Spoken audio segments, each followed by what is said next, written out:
Hey, what's up, everybody? Happy Monday. Hope you had a great weekend. Welcome to TNC. This is the Neutral Corner, episode number 359. And as always, guys, I remind you, please pay that fee. It's non-monetary. I just ask that if you get something out of the show, you share it. That's all I want. That's all I need. All right, just share the show, whether you're watching live on YouTube or you're checking out the audio pod, wherever you listen to audio pods. Make sure that you share the show. Make sure that you're following me, you're subscribed, you give me likes, ratings, reviews, all that good stuff. I just realized I have not even combed my hair today. I'm a mess. I didn't even comb my hair. I went out, did a run, got my road work in, took a shower, ate some lunch, got cleaned up, but I didn't even comb my hair. So I probably look a little ragged, but we're gonna have a good show. Let's get right into it, man. Let's get right into this. And we got some good stuff to review and preview. Okay, and some bad. But I want to start with a little bit of news. And really, this isn't news. I should call this rumors.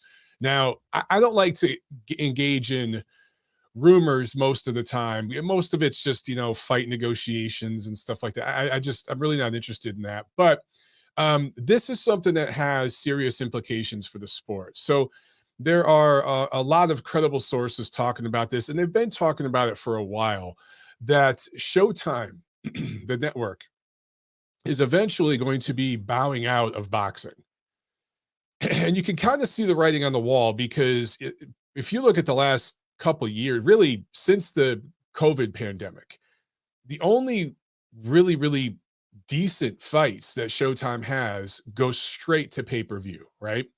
Remember, Fox used to be working with PBC, and PBC was on Showtime and Fox. The whole Fox thing completely dried up. When's the last time we had anything on Fox or FS1 that you guys can remember? Now on Showtime, we have seen some Showbox cards and some stuff like that. They're really cheaply, easy to produce stuff. They're cheap to produce stuff. We've seen it on regular Showtime. But the overwhelming majority of the high-profile cards have been pay-per-view this year and in recent years, increasingly in recent years. Of course, we have a big Showtime pay-per-view fight this Saturday, which we'll talk about in the show. And then I think Tim Tszyu has a fight coming up. And then after that, Showtime's schedule is completely blank. Right? We know that there are fights coming up. Benavidez, Andre, they're talking about in November. That will be pay-per-view. So we're going to have a couple more pay-per-views to round out the year. But more and more sources are starting to come forward and say that Showtime's probably going to be bowing out of boxing within the next year or so. And again, you can kind of see the writing on the wall. However, what does this mean? Does this mean PBC is completely going away? I don't think so. I think that obviously the obvious move here is to go over to Paramount, the app, right? There's a Paramount app, and it's the parent company owns it. And it would make sense to go over there and go for some kind of distribution deal. The question is, does Paramount want that? And would Paramount be willing to pay the amount of money that Heyman and Heyman's fighters in particular are used to commanding? Also, what kind of distribution deal are they going to get? Will they have fight rights? Will they have overseas fight rights? Because that's the big one. The big thing with Top Rank and the deal they signed with ESPN is the money doesn't look very impressive compared to a lot of ESPN's deals with Top Rank. But that's just in America. Top Rank can sell their fights because they own all their fights. ESPN doesn't own them. Top Rank does. Top Rank can sell those fights. They can distribute those fights in foreign markets, and they take that money. ESPN doesn't. So they have a really specific deal worked out with Disney, I should say, / ESPN.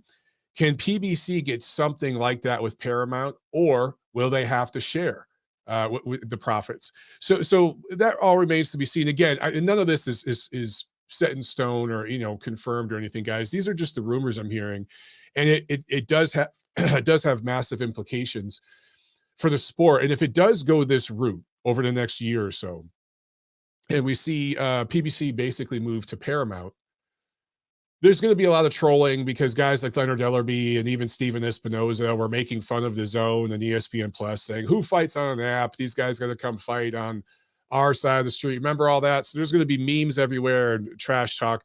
But in all seriousness, besides all the hypocrisy and all that comes from that platform, um, you're going to have a kind of a three-headed app monster here in America. And if you're a fight fan, you're going to have to pay for DAZN. You're going to have to pay for ESPN Plus.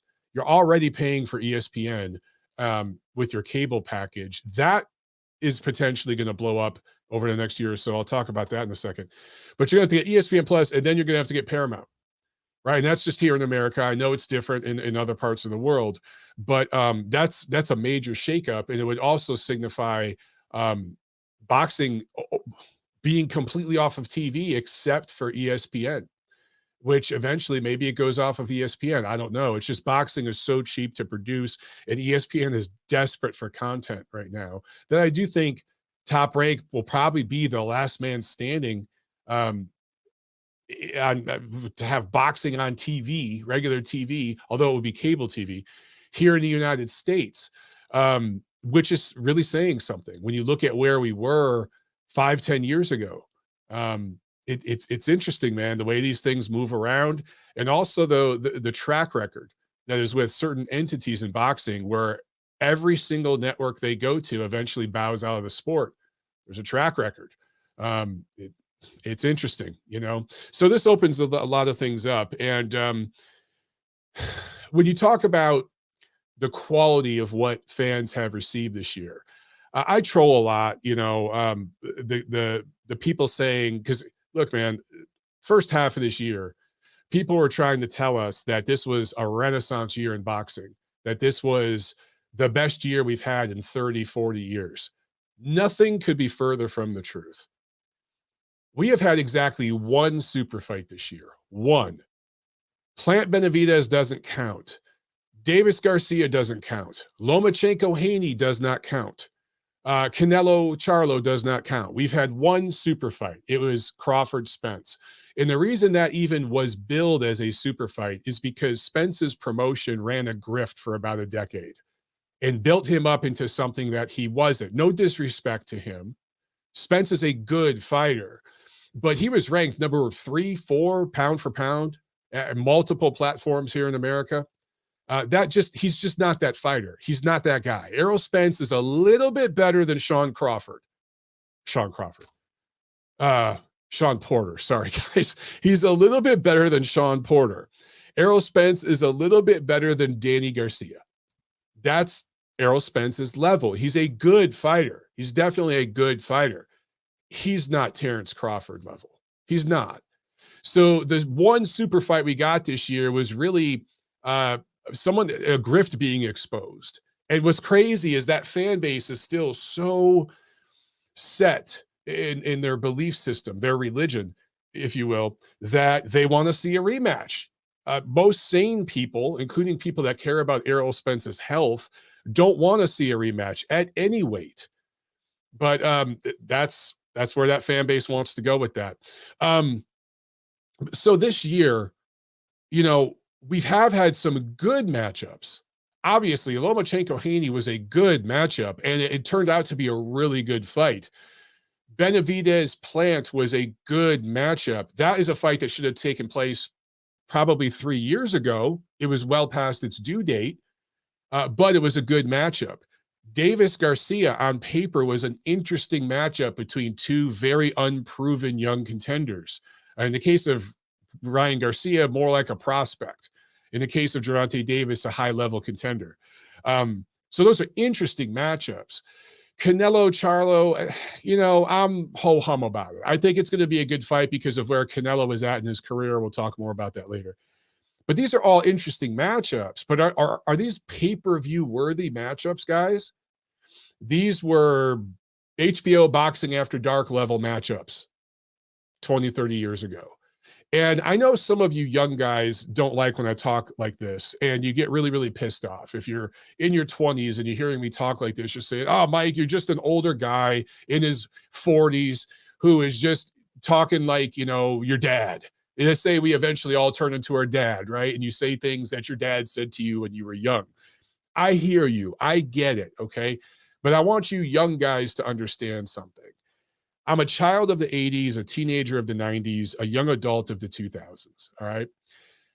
I have I'm 44 years old. That means I've observed 4 generations of boxing. Okay. The 80s, 90s, 2000s, 2010s. And I've observed them in different ways. In the 80s, it was as a child. So it's very, very, just casual fan watching because my dad was watching.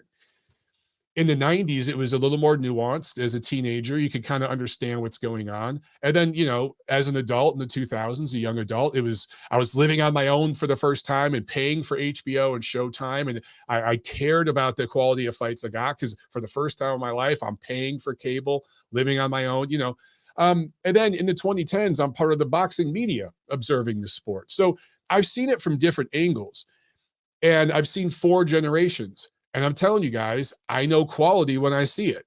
Okay. I have that nuance by being a guy that's a little more mature and someone who's watched boxing and participated in many different ways in this sport. Okay. So I definitely have a unique, multi-layered perspective here. And I know quality. I know greatness when I see it. I know when the best are fighting the best. And you younger guys, some of you do too, but some of you are still learning. And you have no basis of comparison yet. You're not there yet. And I wasn't. When I was 22, I thought I knew everything. And I would say, oh man, this is the best era ever. And guys that grew up in the 70s would say, these 70s heavyweights would whoop your 90s heavyweight. Right? You always get that generational thing. The difference now, guys, is you're being told that Plant Benavidez, Tank Garcia, those kinds of fights, Canelo, Charlo, are super fights. You're getting 6 or 7 super fights in 2023. Oh my gosh, this is the best year since the 70s, right? That's what the media tried to tell us. And honestly, if you just go back 30 years, just go back, where are we in 2023? Go back to 1993. So that's 30 years. I don't even know if this year's in the top 15. I really don't, because it doesn't compare to anything in the 90s or 2000s. There's several years in the 2010s that were better. I'm just being honest. And the reason why, I will say this, PBC has stepped up this year. It has stepped up, and they have actually had more high quality matchups over the last year or two than they had in their first 5 or 6 years of existence as PBC. And if you look at Heyman and his history back at HBO, there was a decade there or something. Probably better than any of those years as well. Okay. So they have stepped it up. All these matchups are on pay-per-view though. So if you kind of read between the lines to what's happening, remember now, Steven Espinoza is not the top dude. He has a boss now above him with the restructuring over there at that company. So he's got someone telling him what to do. And they're suddenly, when that shakeup happened at the company, PBC is putting on more high quality matchups. You're getting top guys like Benavidez and Plant, who avoided each other for years. They should have fought 3-4 years ago, suddenly fight this year, right? What does that mean? And why are they all going to pay-per-view instead of regular Showtime? Yes, you have to pay the money that these fighters demand. Yes, that's part of it. But if the network was willing to put up that money, you could keep it on regular Showtime. They're not willing to. So what does that say about Showtime's involvement in this sport down the line? I think you can read between the line and see what's going on. It's always difficult to predict with PBC. They make a lot of strange moves. They kind of move in the shadows and stuff, and it's kind of hard to follow them sometimes. I wish them well. I want boxing to succeed. But if they go over to Paramount, the silver lining here is, depending on the deal that gets structured, they may be forced to have a price correction as to what their fighters get paid. And perhaps there could be a market correction across the board. And I think that is the only thing that can save this current model, because it's so fragmented and segmented.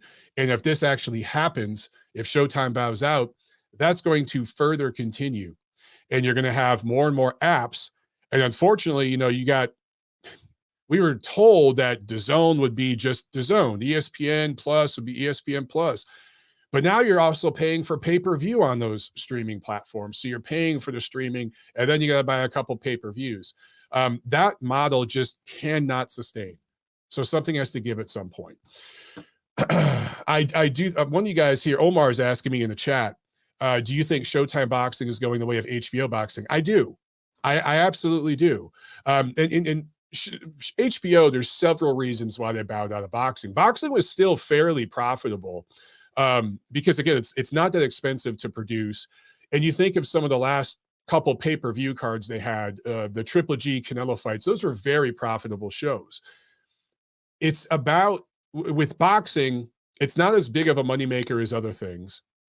You also don't get the Hollywood accolades and stuff from boxing. You're not going to go to the Oscars or what Academy Awards or whatever the hell it is and win all these awards because of your boxing content, right? You're going to have to produce original programming for all that. So there's way more money put into that side of it. Boxing's just a piece, right? But the people at the network have to love the product and they have to want it there. When they don't, when they have other priorities and there are other things that they want to promote, other agendas and things like that, boxing's going to fall by the wayside. That's more of what happened at HBO than ratings and profitability and all that. HBO has several programs that don't do shit when it comes to ratings. Showtime, a lot of their ratings are abysmal. That Jesus Samara, who I can't even think of these dudes' names, had a show for several years. Their ratings were terrible, absolutely terrible. A lot of Showtime shows, maybe they get 100,000 people watching, right? Maybe. But it's all subsidized by the money at the network. So it's not necessarily about ratings and things like that. It's about where the people in charge, what they want to do with the programming, where they want to take the network. So based on what I'm seeing with the executives now over at Showtime and the people that have come in and come on board, I don't think boxing's a priority for them. I think that they're forcing PBC to step up their matchmaking, which I appreciate, and that's a good thing.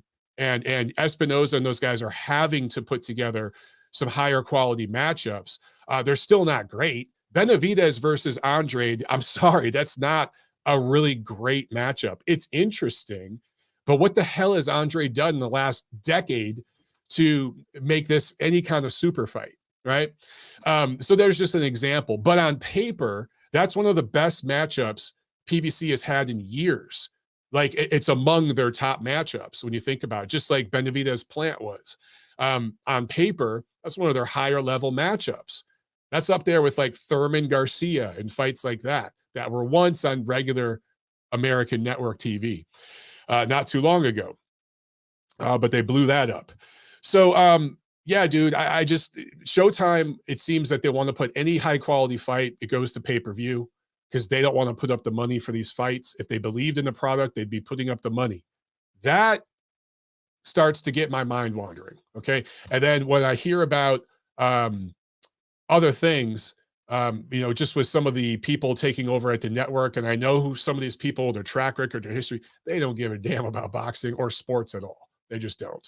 Hamed says, Mike, as long as we get the fights we want and the best fight the best, I don't think pay-per-views are going away. No, Hamed, pay-per-view is going to always remain a part of the sport. And there are some fights worth pay-per-view money. You guys, the fans, ultimately decide, right? You ultimately decide what's worth your money.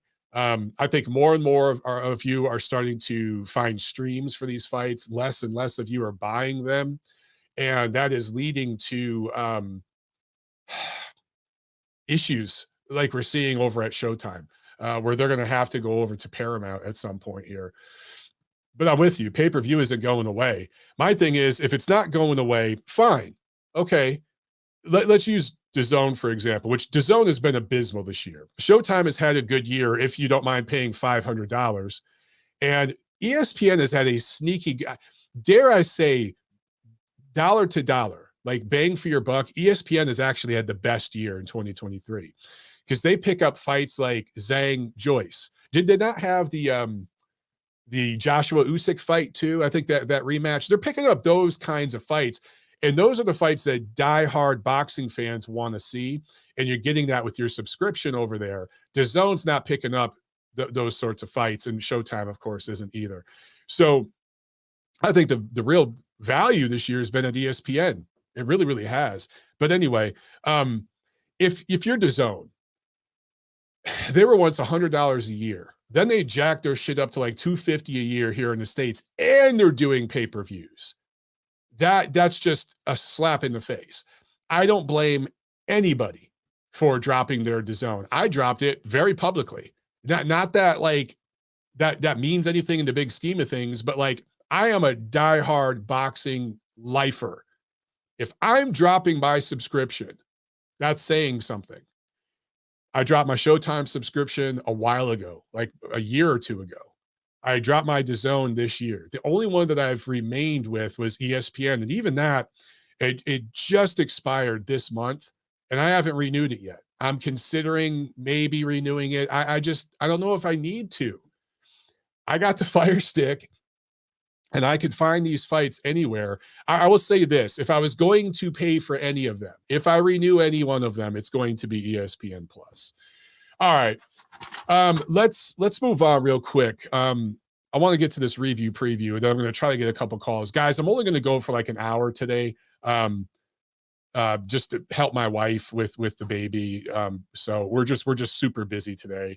And yeah, so we're probably going to go for like an hour. So anyway, last Saturday, September 23rd, Frank Warren had a card in London.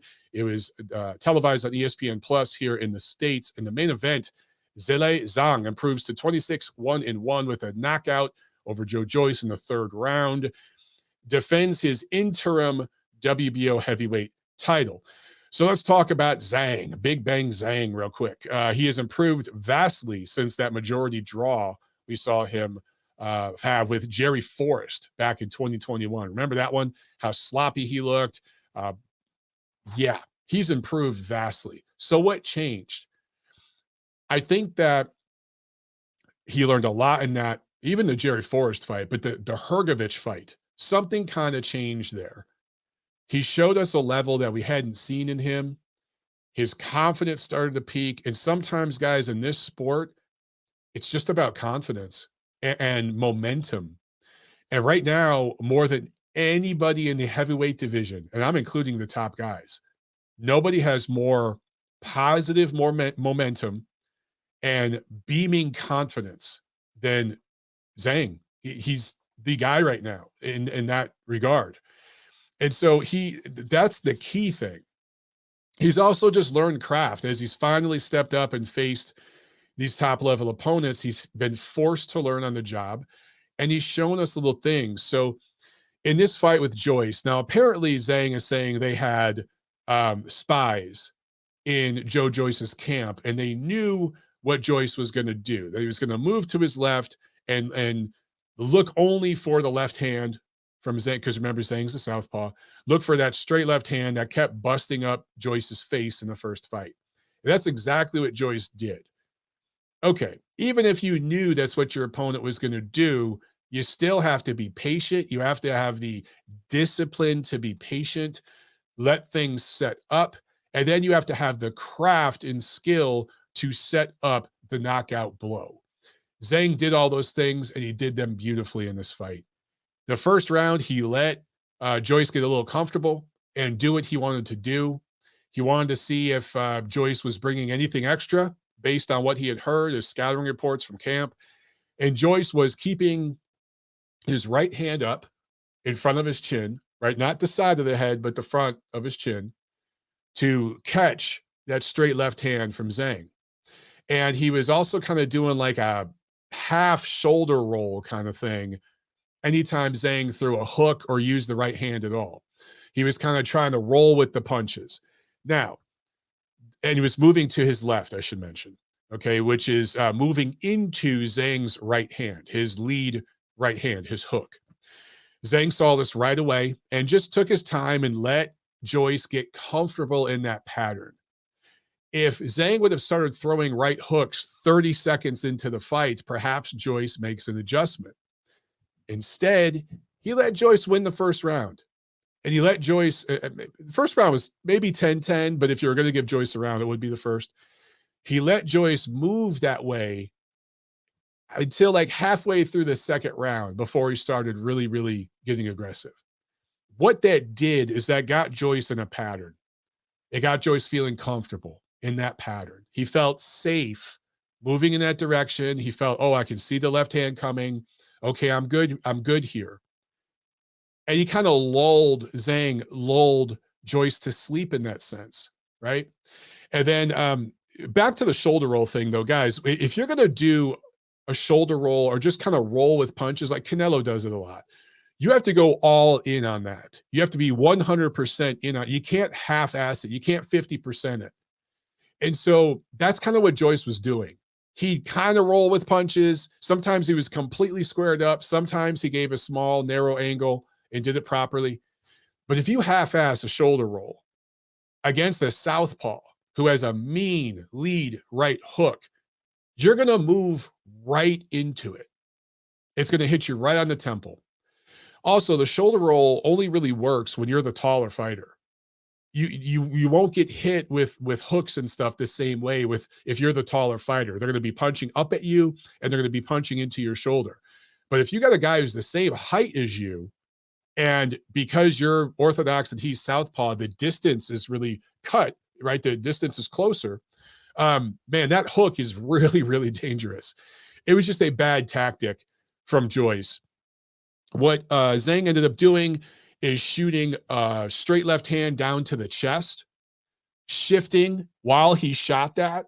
So a lot of times, you know, when you shoot that straight left, a guy might lean over with it to the left, depending on the stance of his opponent.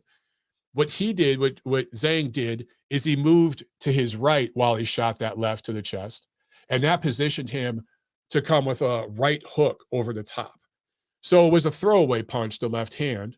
And what did Joyce do? He moved with it. He kind of turned his head and he gave basically his cheek and his temple up for that right hook. He moved right into it. It was beautiful. It was a perfect execution from Zhang. And I'm amazed that Joyce got up. He was done and the ref properly stopped the fight. That was a good stoppage. But Joyce really does have a good chin because that punch would decapitate most men. Okay, most men would be asleep for 5 minutes taking that punch. And somehow Joyce got up. I'm like, holy shit, this man really is hard to steal. But the fight was over. And Joyce is a guy that's never even been hurt before. And here it is, Zhang stopping him in the third round with the first really big punch. And he actually landed a couple of shots in the second round that buckled Joyce's legs. Joyce just did not see that right hand coming. He was so focused on the left, he didn't even look at the right hand. So where does Joyce go from here? Look, I don't know. A rematch between Joyce and Dubois is still a big money fight over, not a huge money fight, but they're going to make money doing that fight in London. A fight between Joyce and Anthony Joshua is a big fight over there. That actually makes pretty good money. It really, really does. So he's got options. All right. He's going to be back in a big fight soon enough. He's not going anywhere. But obviously, I don't know if I can put Joyce in the top 10 right now. Maybe because the division's so weak. But he's certainly not. I mean, we had him. I know I did. I had him up in the top 5 at one point recently because he just seemed like a guy that rolled downhill and couldn't be hurt.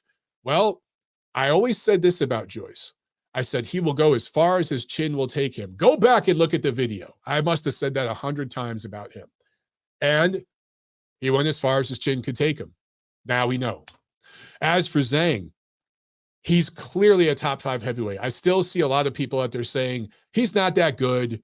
He's not that good. He got lucky. He fought a really slow fighter. Man, nobody has done this to Joyce. Stop. Give this man his credit. A lot of people thought Zhang beat Hrgovic. A lot of people did.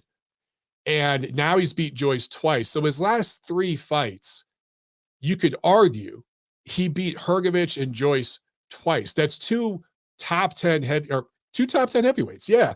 And at the time he fought Joyce the first time around, Joyce was a top 5 heavyweight in the ratings. So give this man some credit. Tyson Fury is not even going to fight in 2023. Usyk's only going to fight once. Joshua has fought twice. I give him credit. Anthony Joshua has fought twice, but he's done fighting for this year probably. I doubt he'll be back in the ring before year's end. Who else do we got? Deontay Wilder's not fighting at all this year. Andy Ruiz, Luis Ortiz, none of them are fighting in 2023. So I don't think Frank Sanchez has fought yet this year. I'm just looking at the ratings, guys. In terms of active heavyweights, I rate Zhang 3. It's because, again, I'm not including Fury or Wilder. They're not serious boxers at the moment. The top heavyweight right now is Usyk. Then it's Joshua. Then it's Zhang. You got to say that, right? Who else do you put above him at this point? Again, I'm not including Wilder. I'm not including Ruiz. I'm not including Fury. None of those guys are serious. They're not fighting this year. I don't give a shit. I'm just talking about the guys actually fighting. Zhang right now is got to be the third best guy out there, and he's got the most momentum. He's got more momentum than Usyk, Joshua, any of these guys. So I want to see more of him. Here's another thing. I'll say this too, and then I'll move on. Zhang obviously is from China. That country has 1.4 billion residents.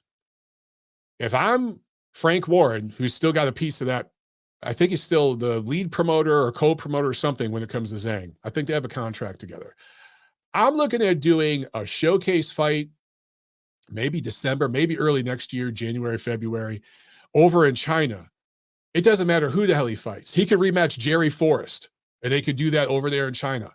If 10% of the country watches, that is 140 million people. That's just in China, okay? So there's some possible big business with this guy if the people managing his career do this the right way. There's serious potential here. I also want to say one more thing. Now I just thought about it. You guys who have followed my show for years, you know I have said for years now, you just wait. We are going to have a Chinese heavyweight title holder soon. And I got laughed at. I got mocked. Here we are, 2023, baby. Who's laughing now? All right. Also, we had a Matchroom card in Orlando, Florida on DAZN. On paper, it looked like this might be an interesting card. Yeah. In the main event, Richard Hitchens scores a unanimous decision over Jose Chon Zepeda, who is a shot-spent fighter and is done at the top level. He's a gatekeeper at this point and will be used for prospects to build up their resume. I'm sorry. I mean no disrespect, but that's where Zepeda is at this point in his career. I think Hitchens and his people knew this coming in. That's why they did this fight. Hitchens was dominant, but I think Demetrius Andrade might be more exciting to watch. Seriously. I think Irislandi Lara might be more exciting to watch. Guillermo Rigondeaux may be more exciting to watch. So, with a loaded 140-pound division and options for the top guys all over the place, I don't see where Richard Hitchens fits in here because there's absolutely no entertainment value in what the guy does. He got a good win, but when you're fighting a guy that's kind of beat up and on his way out of the sport like this, bro, you're supposed to be dominant and explosive. He was dominant in craft, but the explosiveness wasn't there. I'm trying to think of like when Oscar Valdez fought Miguel Berchelt. Everyone was picking Berchelt. Berchelt was rated so highly, but I heard things from friends of friends of friends. I heard things about Berchelt. And I was the only guy, I remember on the Ring Magazine panel, there was like 20 of us, and I was the only one that picked Valdez to win that fight. Not only did Valdez win, he won in emphatic fashion. He was explosive, dominant, and got that old man out of there. That's what Hitchens needed to do here, and he didn't do it. So, excuse me if I say I don't need to see this guy fight again until he steps it up and remembers that this is entertainment. You don't get paid in this sport just for winning. Sometimes guys who lose get paid a lot more than guys who win, okay? It's about entertainment value. It's about what you bring to the table. And skill-wise, Hitchens is great, skillful little boxer. Entertainment-wise, yeah, I'd rather watch a root canal be performed. All right, also on this card, Conor Benn. We got to talk about this. Conor Benn, unanimous decision over Rodolfo Orozco, who was, a tough fighter, never been stopped, but definitely not a guy on the level of Conor Benn or any of the fighters that he had fought recently in recent years and stopped and looked really dominant against. You guys got to remember, Ben stopped Samuel Vargas in a round. He stopped Chris Algieri, Chris Van Heerden, early, third, fourth round, something like that. All those guys are better than Orozco. All of them. So I know styles make fights. I get all that. I know that Counter Ben's been out of the ring for well over a year. It's a layoff. I get all that. But you had 10 rounds to hurt and stop this guy. He didn't do it.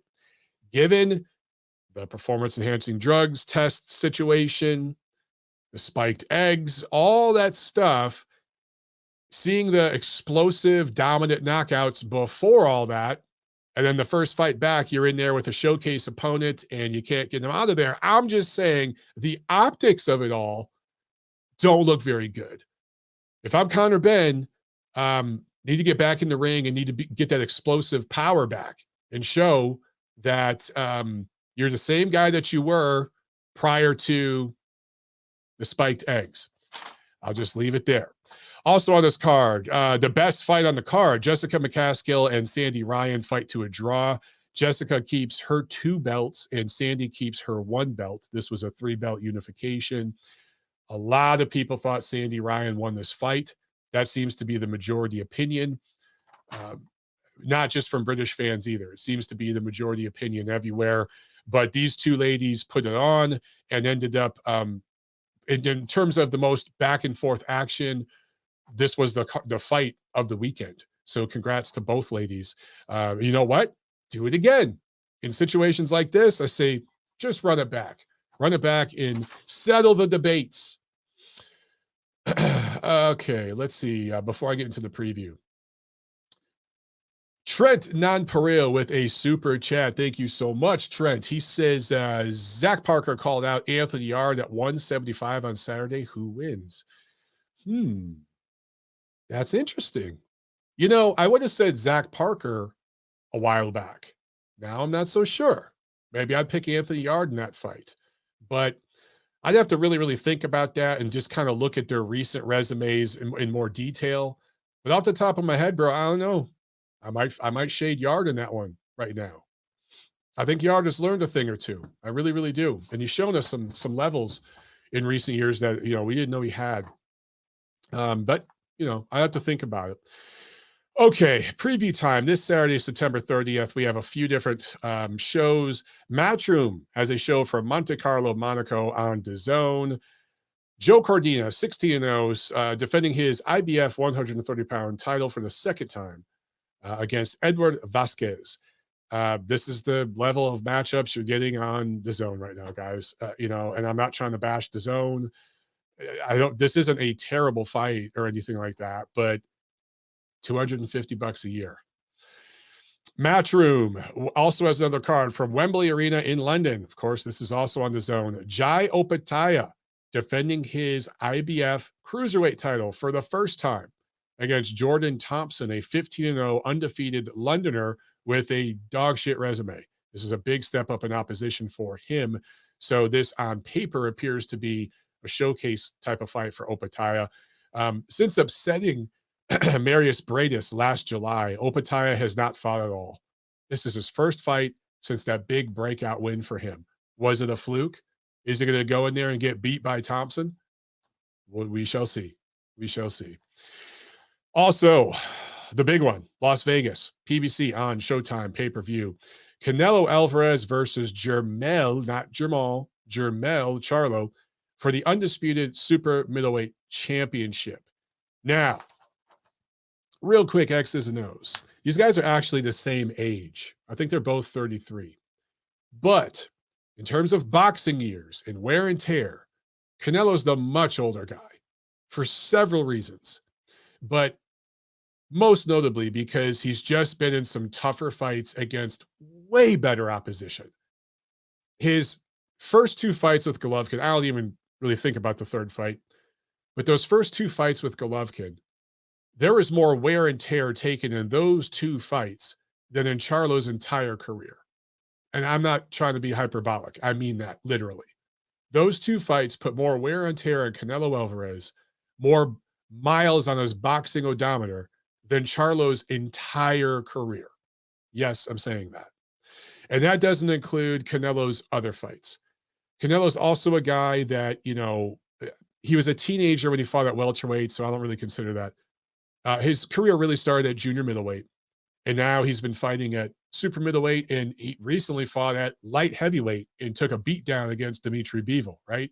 So this guy's got some wear and tear on him.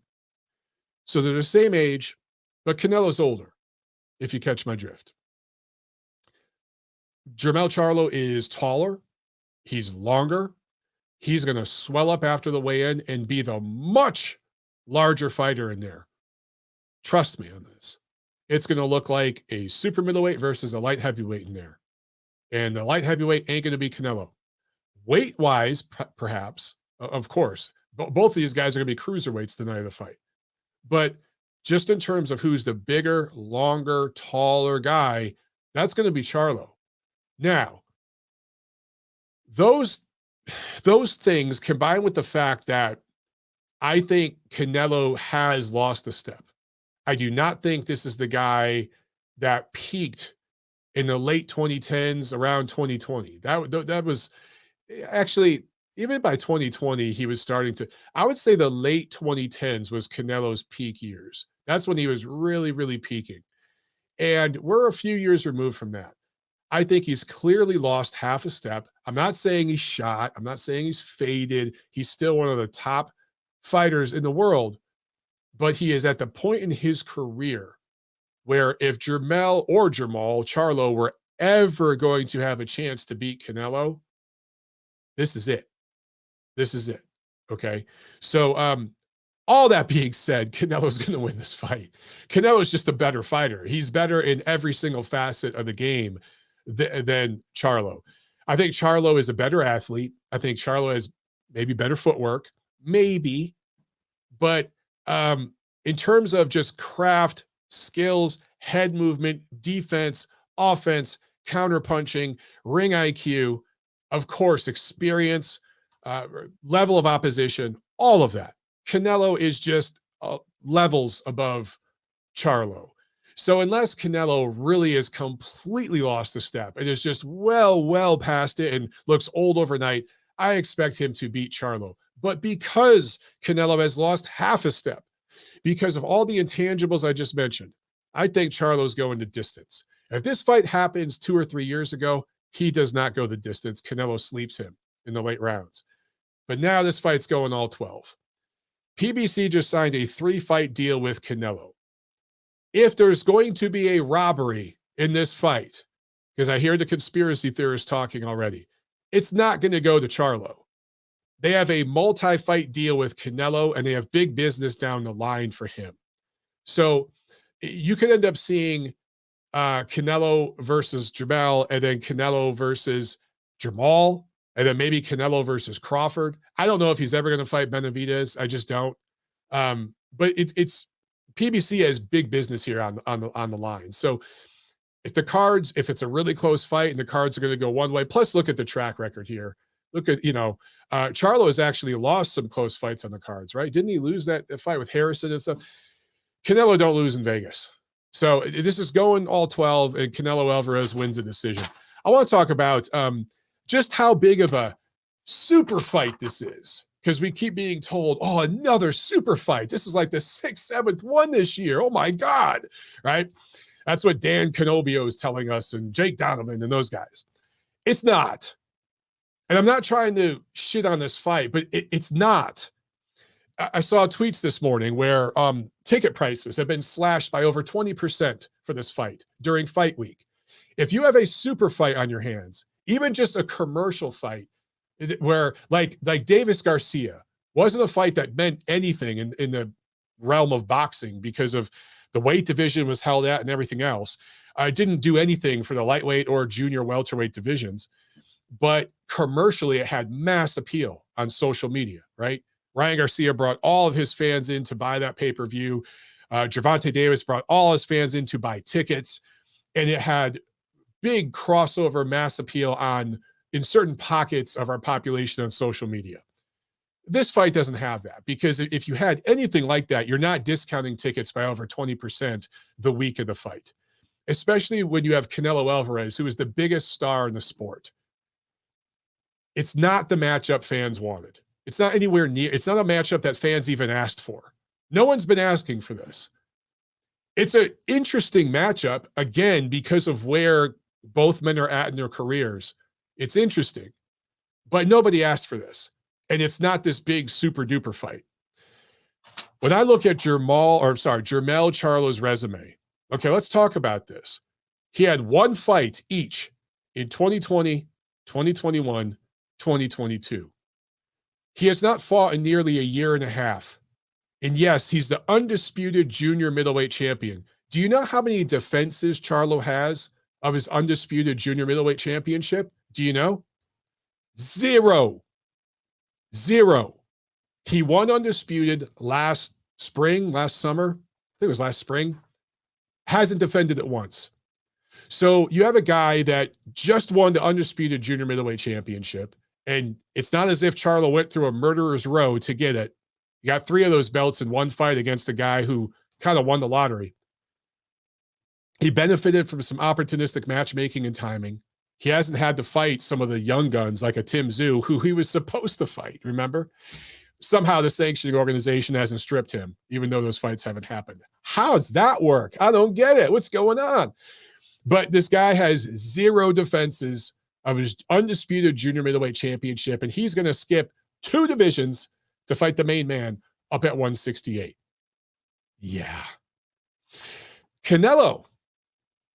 Do you know how many defenses Canelo has of his undisputed super middleweight championship? Do you know how many he has? One. It was against a basically retired, cashing out, mentally completely checked out Gennady Golovkin last September. 1. So between these 2 undisputed champions, right? That's the promotion, undisputed. Between the 2 of them, they have exactly 1 defense of their undisputed championships. And that was against a 40-year-old semi-retired fighter in his last big cash out. So I'm a fan of both of these fighters. I think it's an interesting fight. Am I spending $85 to buy this fight? Nope.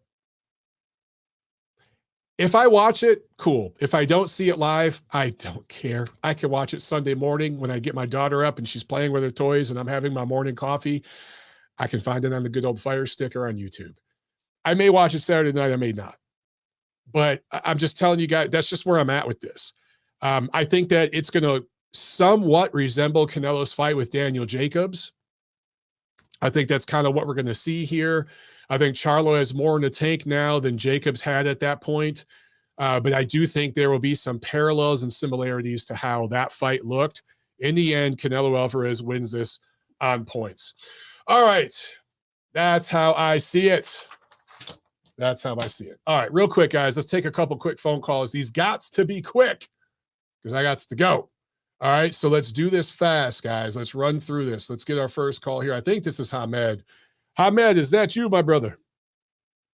Yes, Mike. How's it going? What's up, Hamed? We got to keep it fast today, baby. What you got for me? What you got for me?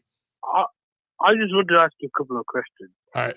You know, with this Canelo-Charlo fight, obviously Charlo's moving up 2 divisions, and there's talk of Charlo fighting Crawford, but there's also talk of Canelo fighting Crawford. I don't want to see Canelo and Crawford, but say if Charlo does win, he'll be the undisputed super middleweight champion. At that point, who do you want to see, and who do you think Charlo should fight if he somehow wins this fight? Benavidez. Benavidez is going to beat Andrade, and at that point, make Charlo Benavidez. That would make a lot of sense for PBC. Because if Canelo wins, do you think that Crawford fight happens? Yes. I got a feeling the plan was Spence and Canelo. And now if Canelo wins, then I don't want to see Crawford and Canelo, especially a super middleweight, because I think that's like 3 divisions north of what he's fought at, and he's come up from lightweight. I don't know if. Do you think they'll actually make that? I don't know if that's going to be. It'll be a big fight, but I don't know if many people will actually buy into it because of the I think a lot of people would. I look, Hamed. There are a lot of dummies that are going to buy Tyson Fury's fight against Francis Ngannou, right? So yes, people would buy Canelo Crawford because of the commercial appeal. Crawford right now is the hot guy because he just got that big win over Spence. If he gets another big win, let's say at 154 against the guy there, wins a title there, I think it's very possible that that third fight PBC has with Canelo is against Crawford. But Crawford, remember, is not a PBC fighter. He is not bound to a contract. He is an independent operator. It's going to be one-offs with him. So anything's possible. But yeah, I can absolutely see it happening. I really, really could. All right. And before I go, I'll just ask you, first part of the question. If Charlo wins, do you think he's pound for pound number one, or would you still have Crawford? That's a great question. I had not considered that. It would depend on how he wins. You know, when Inoue beat Fulton, I was like, there's no way this can be topped. And then we saw what Crawford did against Spence. And I was like, holy hell, this guy's pound for pound. And now Crawford, I look at him as a guy that would compete in any era. He could have competed with the Four Kings in the 80s. He could have competed with Robinson. I'm just going to say, I really do feel he could have. He's that kind of fighter. I don't know if Charlo beating Canelo, especially if it's by points or something, if that is going to supersede what Crawford did. But it's definitely something I would consider. He'd definitely be at least number 3. He'd be up there for sure. Yeah. All right. Yeah. You answered the second part, but before I go, do you think Hrgovic has got a better chance than Zhang against Usyk? Because both of those guys are going to fight Usyk sooner or later. The Fury fight doesn't happen, which I doubt. But do you think, based on styles, Usyk would have a tougher fight with Hrgovic or Zhang? Because Zhang looked very impressive, but Hrgovic does have the win on paper against him as well. Good question. Right now, I just think style-wise, I think Zhang would cause more problems because he's a southpaw, because he can go to the body with authority. And he has different punches that Hrgovic doesn't have. So, you know, I actually think Hrgovic might be an easier fight for Usyk at this point. But Zhang would bring a lot more money. Yeah, I would probably say the opposite. If anyone's got time, watch Hrgovic at 19 sparring Wilder. I know Wilder is very flawed, but Hrgovic, he looked very impressive. I know he's only sparring. I've seen that video. I think Hrgovic is a bit underrated by some people. But thanks, Mike, for taking my call. I'll let you get to the rest of the call. Thanks, Hamed. And I'll speak to you soon. Okay, brother. Thanks a lot. All right, let's keep it rolling. Yeah, good stuff from Hamed today. Good questions. I think this is Thad. Let's get Thad here. Thad, what's up, brother? How you doing? Hey, Mike, I got a nickname for you next time you go in the ring. Michael, the real Big Bang Montero. Oh, I like it. You could tell Zhilei to go to hell for that nickname because, yeah, well, no, he really is the Big Bang, and I think he's the juggernaut. And that was a great performance. He keeps wowing me. I'm an idiot for not backing him after seeing him against Forrest. He floundered. I thought he was just a throwaway guy. But, man, this guy is in my opinion, the third best heavyweight. I think he might have a shot to beat Fury because we saw Otto Wallin chop up Fury. He just didn't have the power to finish him. Zhang does. And Otto Wallin's a great fighter. We're going to see that against he's fighting this weekend. Oh, shit. Is that fight great this weekend? Fight. Dude, I completely forgot about that. Murat Gassiev, Otto Wallin. That is a damn good fight. Yeah, back and forth on that one. I can't pick a winner. I would say Wallin because I haven't seen much of Gassiev at heavyweight, but Gassiev is very underrated, man. He could punch even though he's coming up from cruiserweight. I am looking forward to that fight. But I think Wallin is so underrated. Yeah. Again, that style of his, but Zhilei Zhang, my God, he's a problem for anyone, especially the first 6 rounds with Usyk. Usyk will school him after the 6th, and I think he would win.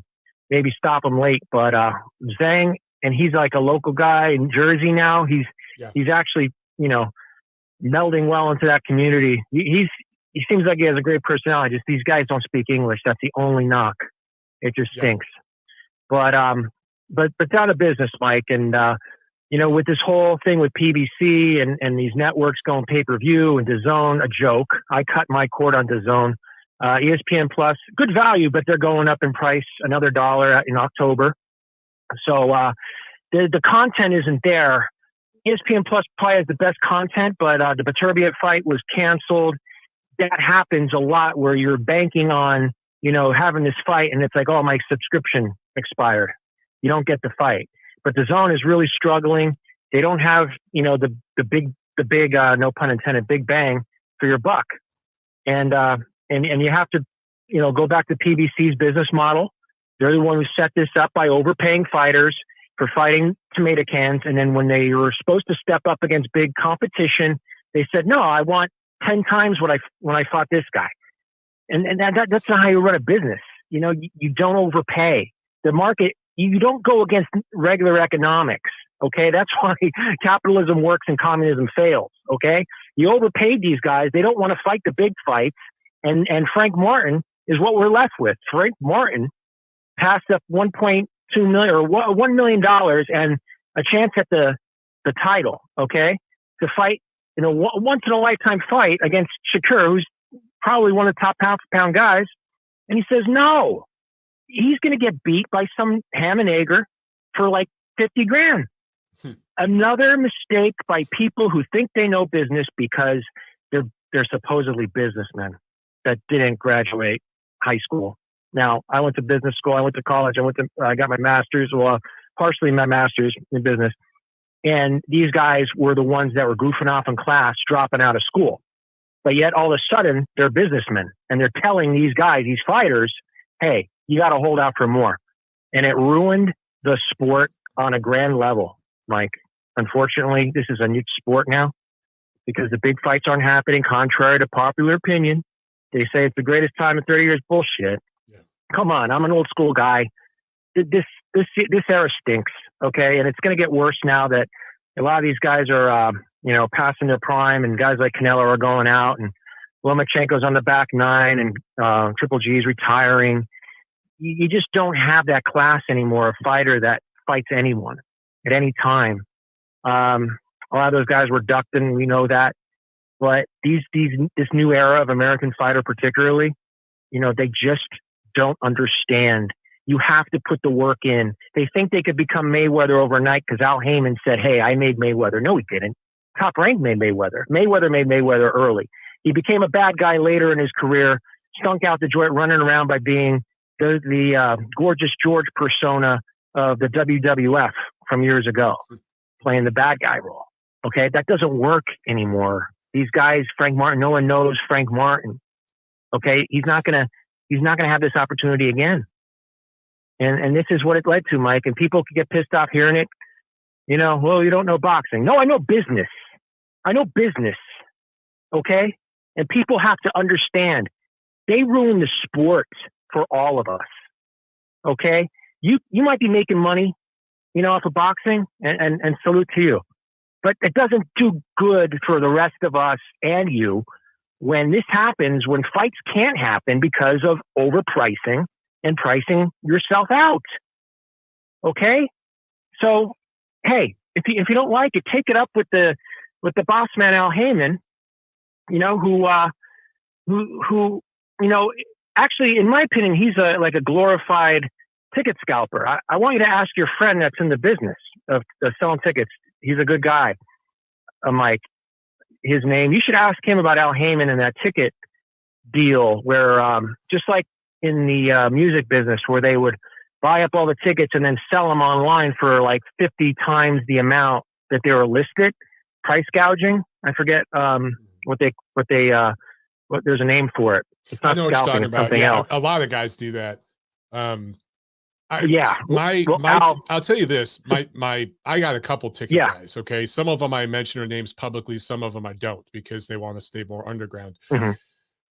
The guy that you're talking about does not do PBC fights. He doesn't do them because he doesn't make any money because they're so overpriced. He only gets involved the week of the fight. He'll come in, he'll do a buy the week of the fight because that's where he makes money. But when Matchroom does a show, when he mainly works with Top Rank because they price their tickets right. He makes money on those shows. So he travels the country working those shows, but he does not work PBC shows. I'll just say that much. Yeah, and that should tell everybody what the deal is. And hey, everybody's to blame, but PBC started that model. They wanted to monopolize, and they started overpaying fighters. And then Eddie Hearn had to start overpaying fighters, and now then Bob had to start overpaying fighters, and it all went to shit. You know, they all lost money, and then we're all stuck paying for the bill now with pay-per-views. But Mike, let me leave you with this. I was out in Vegas briefly on some business, and I talked to some guys from the casino, some old friends, and I have to disagree with you on the Canelo deal with Charlo. They want Charlo to win. Charlo's going to be the sentimental guy on the cards if it does go there. Okay? Because Canelo is over. This is how it's explained to me. Like in wrestling, you know, when you're over, that means the crowd is going to back you regardless. The crowd's going to back Canelo regardless, even if he loses. And if it does go to a decision, don't be shocked to see another like Devin Haney type decision over Lomachenko. Okay, with how this is set up currently. Yeah, but this because Charlo brings no money. Charlo brings no money to the table. But that's not how they look at it. They look at it where, you know, they look at who supports Charlo and who they can sucker the most and get a new entity, bring fresh meat in. Like that's the whole thing. These guys in Vegas, they want new money. They want new people to siphon off of. Okay, they look at people like what they can take from them. That's how they judge you. Okay, these bigwigs out there. They don't look at you as just a regular, you know, fan. No, they look at you, how much I could take from you. They view Charlo's fan base. They see online. They see these idiots. They're like, look at these suckers. We need some of that cash flow. We need these guys betting fights. We need these guys buying up all the shit here in Vegas that we sell them for crap. You know, they would like not be upset, you know, with having Charlo pull an upset. It would benefit them in many ways with the economy, with the betting. There's low odds on Canelo. Canelo's only 3-1. That line should be 6, 7, 8-1. So it's low for. So I asked the first thing. I'm like, why is the Canelo odds so low? Because he went the distance with John. And Ryder. That's when they told him. But well, look, that's another thing. We'll find out. Look, if you're right, I'll absolutely give you your credit next week when we do the show. Yeah, but I'm not calling an upset, Mike. Believe me, I think Charlo's overrated as hell, and I think Canelo might stop him with a body shot. But if it does go to decision, do not be shocked to see Canelo in 8 rounds and then get the Devin Haney gift decision, like against Loma. It's gonna baffle people, but I do think Canelo knocks him out. I do think he catches him with a body shot because Castaño, he's not a great fighter. Charlo struggled against him, and Canelo is just 10 times the fighter as Castaño. And Castaño put a hurting on Charlo. I just think Canelo stops him. And this is a diminished Canelo, believe me. Oh, yeah. But the powers that be, they favor Charlo, and Al Heyman does as well. His brand is sucking wind, and he would love one of his guys, you know, to win this fight. So there's a lot of stuff going on out there. Don't be shocked. Just don't be shocked. Right, we shall see. All right. All right, Thad. All right. Thanks, Mike. I'll say this much, guys. If Canelo dominates and brutally stops Charlo, I don't think that's going to happen. But I'm just saying, if we saw an absolute beatdown, Twitter is going to go nuts. It's not going to be bad as Crawford Spence or Fury Wilder, but they're going to go nuts. But I don't think they'll go as crazy because Canelo technically now is a PBC fighter because he signed a multi-fight deal there. I just got to say, like, I understand some of Thad's points there, but the comparison to Haney Lomachenko is Lomachenko brings no money to the table. Haney doesn't bring a lot, but he has that Vegas establishment behind him, and I think they see potential dollars in the future with him. He's also super young. He's in his early 20s. So you talk about new meat, a new fan base. It makes sense to go with Haney. That's the way Vegas historically has gone in that kind of a matchup. But here, Charlo's 33, is the same age as Canelo, and he doesn't bring 10% of the economic muscle to the table that Canelo does. Even this faded, version of Canelo, who's lost half a step. So I just can't see the establishment going in that direction. Maybe I'll be proven wrong. Would not be the first time. All right, let's take one more call, guys. We're going to take one more. We're going to go to Nacho Man. What's up, brother? How you doing? Hey, Mike. What's going on? Okay, so I I think Sad is a little far out there with that conspiracy theory. I really don't see the Vegas establishment putting any kind of muscle behind Charlo because, like you said, Mike, he's an older guy and he's never really established himself as a ticket seller. So what the hell kind of money is he really going to bring? Besides, his fans are not purchasing tickets to even go to the fight in Vegas this weekend. Canelo so fans. I honestly think, yeah, that's what I'm saying. So it's like this idea that, oh, there's a sucker born every minute and we're going to try to milk him. Like, that's just wrong because if that was the case, we would have had a sellout by now. And then he could make that claim like, oh, well, maybe the Charlo fans are going to show their economic muscle. But I don't think that's the case at all. I think a lot of it is just smoke and mirrors when it comes to Charlo and his so-called fan base. But, you know, it is what it is. I'm just going to ask a few things, Mike, and then, you know, I'll let you go. The first one being, after these two guys struggled and basically lost this weekend, do you think it's time that somebody talked to Joyce and Zepeda about hanging them up instead of continuing? Great question. I think Joyce has some big money options that are still available for him. So if I were him, I'd stick around and try to do a rematch with Dubois, a fight with Anthony Joshua, because those are going to be 7-figure paydays. For Zepeda, I just don't see where he gets another big payday here unless he completely sells out to one of the big names at 140, goes for one last title fight, whatever. But a friend of the show here is part of Zepeda's camp. And I talked to him last week, and he told me, you know, basically that Zepeda's kind of checked out. His sparring looked really flat. He didn't look very good. His team was concerned about him going into this fight. He really seems to be on the way out. I think with Joyce, we see now what his level is. But against a guy like Dubois and stuff, and really against any heavyweight, he's still going to have a chance and he can still make some money. He's had a couple of tough fights against Zhang, but other than that, he hasn't taken a lot of damage. But Zepeda, man, I just think he's at a point where he could get badly, badly hurt if he continues fighting much longer. Okay. And then the other thing, Mike, El Venado won the other day against Joel Gonzalez, and he's looking for a unification in his next fight. Who would you rather see him face? Would you rather see him face Robeisy Ramirez or the winner of Lee Wood, Josh Warrington? You know, if he fights the UK guys, the atmosphere will be really, really fun. But style-wise, I'd like to see him fight Ramirez. I think that'd be fun.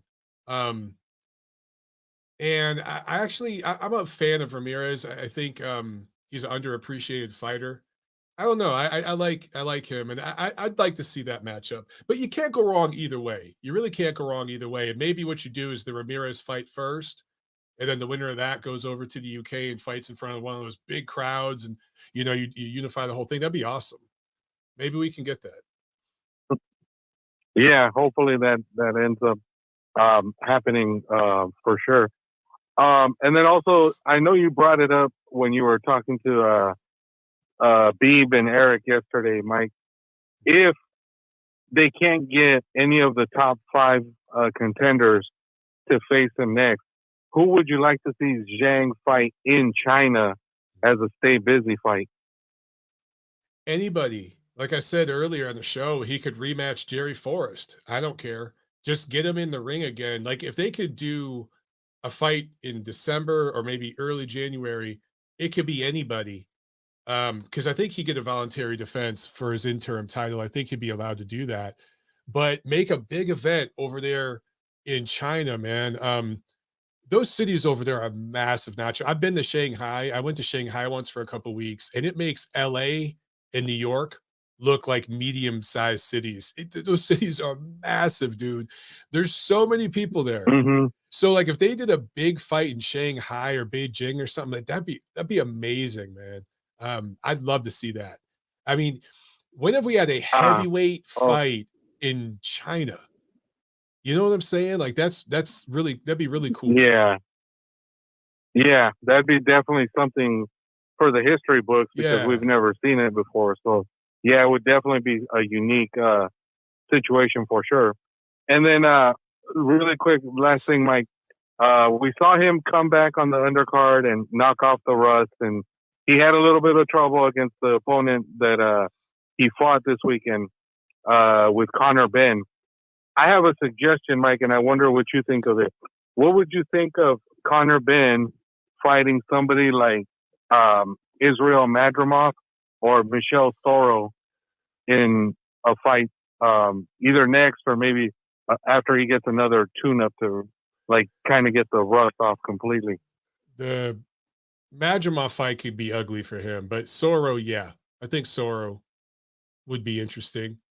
I want to see, was it just rust?